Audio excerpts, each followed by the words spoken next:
Permettez-moi de vous donner quelques conseils sur les éléments essentiels de la gestion du temps. Tout d'abord, vous dirigez la journée où elle vous dirige. Une petite analyse simple. Il n'est pas si difficile de démarrer quelque chose et vous le faites fonctionner pendant un certain temps et après un certain temps, il commence à vous faire fonctionner. Juste avant de rentrer dans le vif du sujet, assurez-vous de vous abonner à la chaîne pour ne pas louper les prochaines vidéos. C'est une partie du défi. J'ai dit un jour à mon personnel, donner naissance à un tigre est une chose, apprendre à le chevaucher en est une autre, n'est-ce pas? Parfois vous le faites démarrer, puis il se retourne et commence à vous donner toutes sortes de problèmes. Ensuite, le temps que vous avez déjà consacré au travail est suffisant. Si vous travaillez déjà 18 heures par jour, c'est à peu près tout. Vous ne pouvez pas travailler beaucoup plus que cela. Vous pouvez travailler 12, 14, 16 heures, n'est-ce pas? Et je suis sûr que nous avons tous appris à faire ça, à faire des heures supplémentaires. Mais au bout d'un moment, vous devez mettre votre vie en équilibre, où votre santé est en danger, et votre cœur est en danger, votre pression sanguine est en danger, et beaucoup de choses. Si vous ne restez pas en équilibre, donc vous n'avez pas besoin de faire plus d'heures, probablement.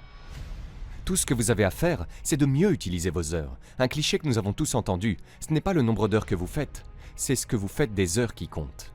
Maintenant, vous avez également besoin d'un ensemble d'objectifs écrits, d'une gestion du temps essentielle, de priorités, d'un bon plan pour les 10 prochaines années surtout, de certaines des choses que vous voulez accomplir. Laissons nos rêves nous tirer à travers nos objectifs, nous soutenir, nous lever tôt, nous garder tard, nous pousser à faire les disciplines, lire les livres, prendre les cours, étudier tout ce qui est nécessaire et une révision constante de vos objectifs. Car c'est ainsi que vous déterminez comment utiliser votre temps, quelles que soient les priorités que vous recherchez. Ensuite, vous avez besoin d'un plan pour atteindre vos objectifs. Et des plans de match sur 6 mois, sur 1 an. Lorsque vous faites des affaires à l'échelle internationale, avec plusieurs sociétés, nous venons de créer notre première société australienne, vous devez avoir des plans de match pour organiser tout cela. Sinon, tout ne sera pas fait, les choses seront oubliées, les impôts ne seront pas payés, les détails ne seront pas réglés. Il faut apprendre à penser sur papier. Et s'il y a une chose majeure à faire passer dans la gestion du temps, c'est bien celle-là. Une autre clé est d'apprendre à séparer les majeurs des mineurs. C'est une priorité. Il faut s'assurer de ne pas passer trop de temps sur des choses mineures. C'est pourquoi vous devez réfléchir sur papier. Mettez votre plan de match sur papier pour vous assurer que vous ne passez pas beaucoup de temps sur des choses mineures. Une petite phrase que j'ai dite, ne confondez pas mouvement et réussite. Ce n'est pas si difficile de s'occuper. Ce que vous devez faire, c'est vérifier ce qui vous occupe, car il est facile de sortir les poubelles, de réparer la porte moustiquaire, de laver la voiture, d'emmener les enfants à l'école. Je veux dire, c'est facile de rester occupé, n'est-ce pas? La clé est sur quoi? Donc, séparez les majeurs des mineurs. Le prochain élément essentiel de la gestion du temps est la concentration. La préoccupation est fatale. Aussi bien sur l'autoroute que dans les affaires. Vous devez garder votre esprit concentré. J'ai une petite règle qui dit « Ne commencez pas votre journée de travail avant d'être au bureau ». J'avais l'habitude de commencer ma journée de travail sous la douche ou à la table du petit déjeuner, et ça a tout gâché. Je suis assis à la table du petit déjeuner, devinez où est mon esprit? Au bureau. J'ai même confondu aller à la plage et essayer de faire un peu de détente. Mais bien sûr, quand je suis au bureau, je pense à la plage. Et quand je suis à la plage, je me dis « Je devrais être au bureau ». Maintenant, vous voyez que c'est mélangé. Nous avons cité cette petite citation du Reader's Digest lors du séminaire du soir. Où que tu sois là. Si vous êtes à la table du petit déjeuner, soyez-y. Quand vous avez une conversation avec quelqu'un, soyez-y. Quand vous êtes sur le chemin du travail, soyez là. Profitez du trajet. Regardez autour de vous ce qui se passe. Étudiez la nature humaine. Ce qui se passe, vous savez, soyez là. Puis quand vous arrivez au bureau, soyez-y présent. Le prochain élément essentiel de la gestion du temps est d'apprendre à dire non. Il est facile de surcharger votre agenda, de vous mettre dans toutes sortes de problèmes de gestion du temps, simplement parce que vous n'avez pas eu la force de dire non quand vous auriez dû le faire. Il est beaucoup plus difficile de dire oui, puis d'essayer de s'en sortir plus tard, de rappeler, de prendre des dispositions, de passer par tout cet embarras. Il vaut mieux dire non que dire oui et devoir se rétracter. Ron Reynolds a une bonne phrase qui dit Ne laissez pas votre bouche surcharger votre dos. Le prochain point essentiel de la gestion du temps est le suivant. Quand tu travailles, travaille. Quand tu joues, joue. Celle-là, je l'ai apprise à la dure. Tu vois, si tu dois travailler une journée, fais-le toute la journée. Et si tu dois prendre du temps libre, prends tout ton temps libre. Ou prends toute la journée. Si vous devez travailler une journée, travaillez une bonne et longue journée. Si vous devez jouer toute la journée. Soit tu travailles toute la journée, soit tu joues toute la journée. Parce que devinez quoi? Si vous vous arrêtez à 3 heures pour aller jouer, devinez à quoi vous pensez toute la matinée? À vous arrêter à 3 heures. Je veux dire, vous savez, c'est une de ces choses. Il est difficile de se concentrer sur quelque chose et de le rendre productif si vous faites des plans pour faire autre chose. Maintenant, cela dépend en partie de ce que vous faites et de votre horaire de travail, de votre emploi et de votre entreprise, n'est-ce pas? Je comprends cela. Tout ce dont nous allons parler ces 2 jours doit être modifié, contrôlé et adapté à votre situation particulière. Je comprends cela. J'ai un ami constructeur à San José. Il s'appelle Peter Paulson. Peter l'a bien compris. Peter travaille 1 semaine et prend 1 semaine de congé. Donc il a tout arrangé, c'est un constructeur. Maintenant, c'est un peu intelligent. Il travaille 5 jours et prend 9 jours de congé. C'est un peu comme il dit, je travaille 1 semaine, je prends 1 semaine de congé, mais en réalité c'est 5 et 9 jours. Parce que c'est d'abord 5 et puis c'est un week-end, et 5 jours de plus et un autre week-end, n'est-ce pas? Mais ce que Pierre fait pendant les 5 jours, il y met du sien, il travaille. Vous savez, 14-16 heures, presque 24 heures sur 24. Il fait travailler 2 ou 3 secrétaires. Il donne tous les ordres, les comptables, les surintendants, les constructeurs, tout ce qu'il faut pour tout organiser, et travailler 24 heures sur 24 pendant 5 jours. Puis il part, il prend un congé. Maintenant, vous savez, vous n'avez peut-être pas le luxe de pouvoir le faire de cette façon. Mais travaillez juste sur ceci. Quand vous travaillez, travaillez. Quand vous jouez, jouez. L'autre point essentiel de la gestion du temps est d'analyser comment vous êtes, puis de compenser ou de changer.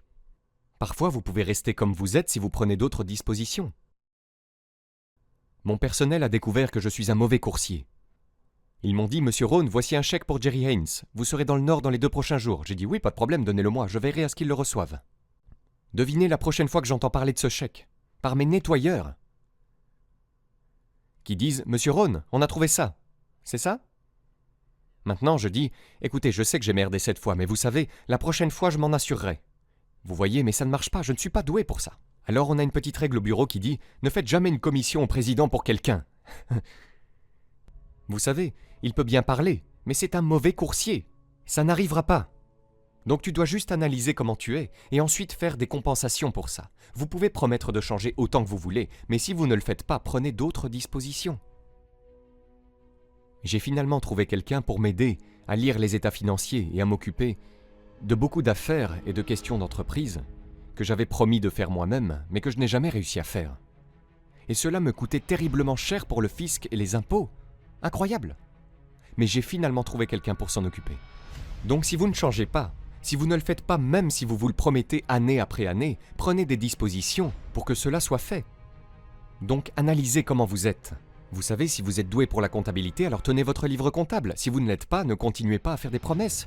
Déposez tout ce qui vous manque, vous savez, 2 fois par semaine ou 1 fois par mois sur les genoux de quelqu'un et dites « Tenez, trouvez une solution et je vous paierai pour le faire. » Parfois pour 100 $ par mois ou quelque chose comme 50 $ par mois. Quelqu'un va calculer beaucoup de choses pour. Vous vous épargnez tout le chagrin de promettre et ne jamais le faire. Donc analysez comment vous êtes, c'est très important. Le prochain point essentiel de la gestion du temps est de se méfier du téléphone. Attention au téléphone. Un outil utile, mais qui peut aussi vous attirer des ennuis. Vous devez donc faire attention au téléphone en matière de gestion du temps. Voici une façon d'utiliser le téléphone. Assurez-vous de faire un ordre du jour avant de passer un appel. Faites une petite liste de ce dont vous allez parler avant d'appeler. N'essayez pas de penser et de téléphoner sans réfléchir. Mais si vous n'avez pas cet ordre du jour, vous errez, vous vous promenez, vous parlez de toutes sortes de choses qui ne sont probablement pas essentielles. Et puis il y a ce moment où à la fin de la conversation téléphonique, vous dites « Voyons, il y avait autre chose dont j'allais vous parler. Je n'y pense pas pour l'instant. Si j'y pense, je vous rappellerai. » Vous voyez, vous êtes juste un grand gaspilleur de temps. Aussi, quand vous faites un agenda, c'est vraiment génial quand vous revenez pour vous rappeler la conversation. Rappelez-vous, nous avons parlé de ces 3 choses. Vous dites « Non, nous n'en avons pas parlé. » Vous dites « Bien, laissez-moi voir. » « Oh oui, c'est là dans mon journal. » L'agenda de la conversation téléphonique. D'accord, donc utilisez le téléphone. Maintenant, vous devez être conscient du téléphone à la maison aussi. Vous pouvez avoir des appels professionnels à la maison, mais vous devez être très prudent. Le téléphone peut avoir une influence incroyablement perturbatrice sur la vie familiale, sociale et personnelle.